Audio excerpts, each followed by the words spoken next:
اعوذ باللہ من الشیطان الرجیم، بسم اللہ الرحمن الرحیم۔ آپ حضرات جو تشریف لائے ہیں شدت سے منتظر ہیں کہ قبلہ جناب مولانا مقصود پوری صاحب کا خطاب سماعت فرمائیں، اور اسی طرح مولانا صاحب بھی شدت سے انتظار کر رہے ہیں کہ وہ آپ سے خطاب فرمائیں۔ لیکن یہ ہماری خوش قسمتی ہے کہ ہمیشہ بزرگ علماء کرام کی اس ادارے کو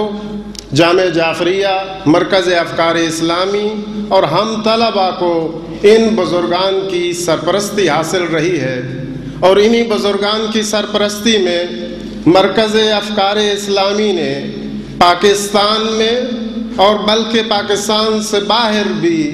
اردو زبان لوگوں تک نہج البلاغہ پہنچانے کے لیے کوششیں کی ہیں، اور آپ باہر دیکھ سکتے ہیں کہ مرکز افکار اسلامی کی طرف سے نہج البلاغہ کو مختلف انداز سے چھپوایا گیا ہے، اور یہ نہج البلاغہ جو اردو میں بھی موجود ہے، انگلش میں بھی موجود ہے، عربی اور اردو دونوں کے ساتھ موجود ہے، اسی طرح بغیر حاشیے کے ساتھ بھی موجود ہے، اور نہج البلاغہ سے مختلف چھوٹی چھوٹی کتابیں بھی مرکز افکار اسلامی نے عوام کے لیے پیش کی ہیں جو آپ باہر سے حاصل کر سکتے ہیں۔ تو مرکز افکار اسلامی حجت الاسلام والمسلمین مولانا مقبول حسین علوی صاحب کی سرپرستی میں پاکستان بھر میں نہج البلاغہ کو لوگوں تک پہنچانے کے لیے کوششیں کر رہا ہے۔ اسی سلسلے میں ایک ایپ بھی تیار کی گئی ہے، انشاءاللہ جلد ہی محسن ملت جناب علامہ شیخ محسن علی نقوی صاحب اس کا باقاعدہ افتتاح کریں گے، اور آپ حضار تک اس کی اطلاع بھی دے دی جائے گی۔ اب میں قائد ملت کا شکریہ ادا کرتے ہوئے جنہوں نے موجودہ حالات کے پیش نظر یہاں وہ تشریف نہیں لا سکے، لیکن اس کانفرنس کے لیے اور آپ شرکاء کے لیے قائد ملت نے خصوصی طور پر ایک پیغام صادر فرمایا ہے۔ آپ بآواز بلند صلوات پڑھیں تو میں اس کو پڑھتا ہوں۔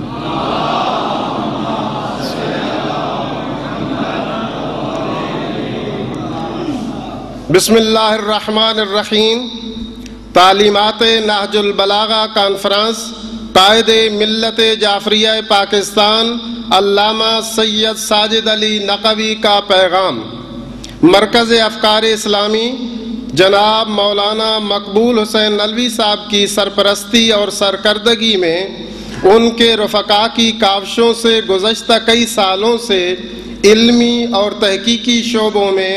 گران قدر خدمات انجام دے کر معارف اسلامی اور تعلیمات اہل بیت کی ترویج و اشاعت کے لیے کار خیر انجام دے رہا ہے، جو قابل قدر اور لائق تحسین ہے۔ ہم سمجھتے ہیں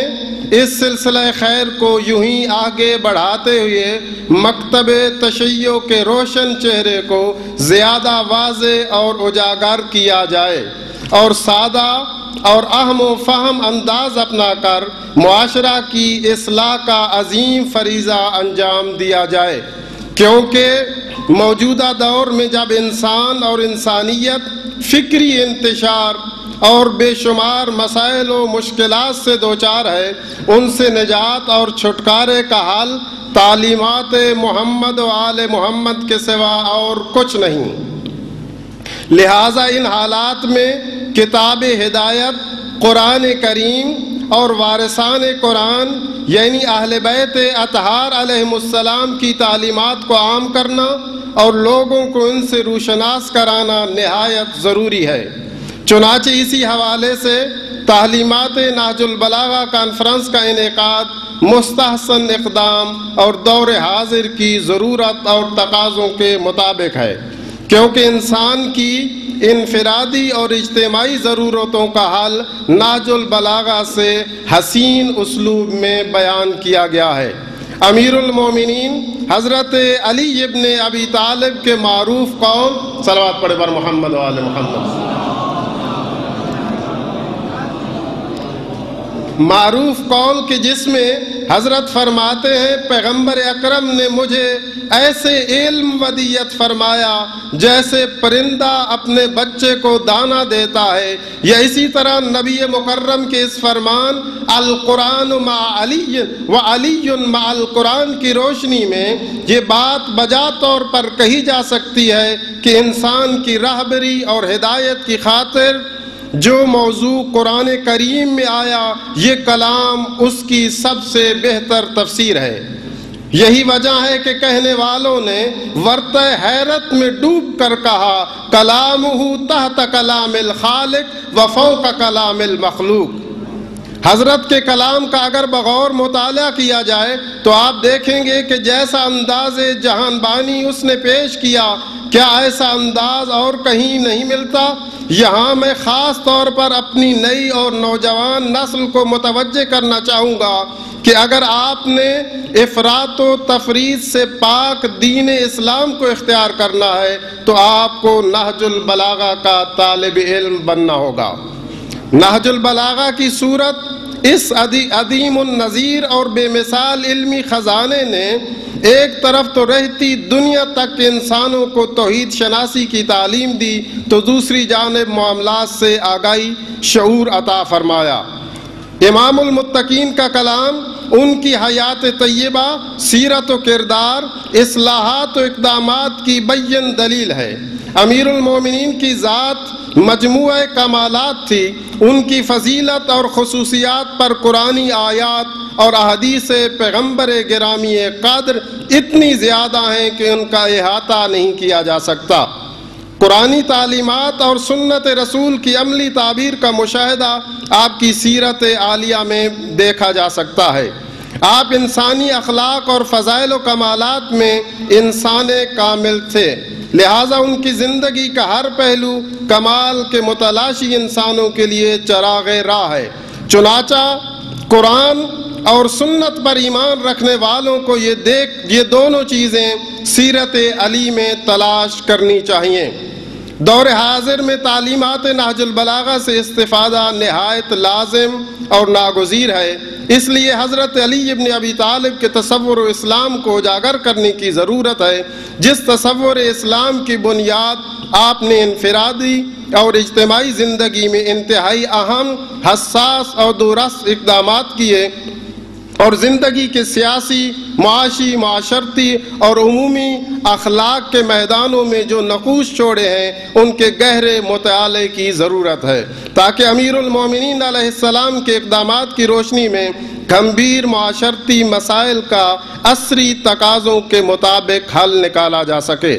حضرت علی کو یہ امتیاز حاصل ہے کہ ان کی سیرت کے ہر پہلو سے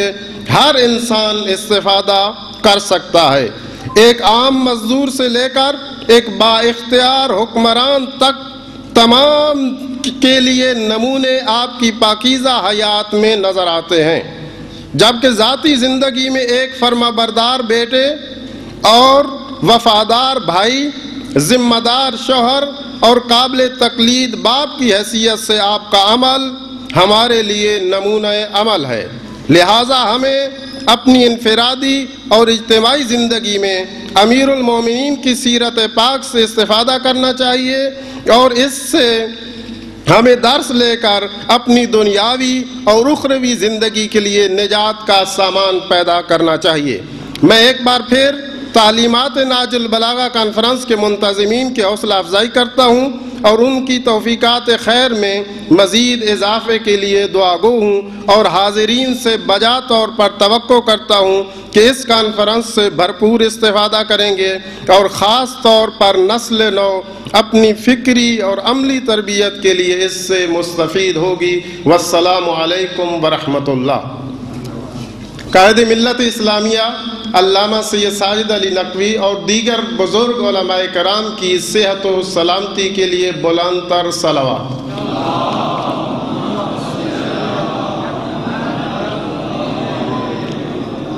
میں ایک بار پھر قبلہ صاحب کو دعوت دینے سے پہلے آپ تمام حضار اور شرکاء کا جو مختلف علاقوں سے یہاں تشریف لائے ہیں، سرپرست مرکز افکار اسلامی، جناب مولانا مقبول حسین علوی صاحب، مرکز افکار اسلامی کے تمام اراکین، جامعہ جعفریہ جو اس علاقہ کی ایک عظیم دینی درسگاہ ہے، اس کے علماء، طلباء اور مدرسین کی طرف سے آپ حضرات کا شکریہ ادا کرتا ہوں۔ اور میں اب اس نشست کے آخری مقرر اور ہمارے انتہائی مہربان بزرگوار عالم فاضل شخصیت حجت الاسلام والمسلمین جناب اقبال حسین مقصود پوری صاحب کو دعوت دیتا ہوں کہ آئیں اور اپنے بہترین انداز سے خطاب فرمائیں۔ بر محمد و آل محمد صلوات۔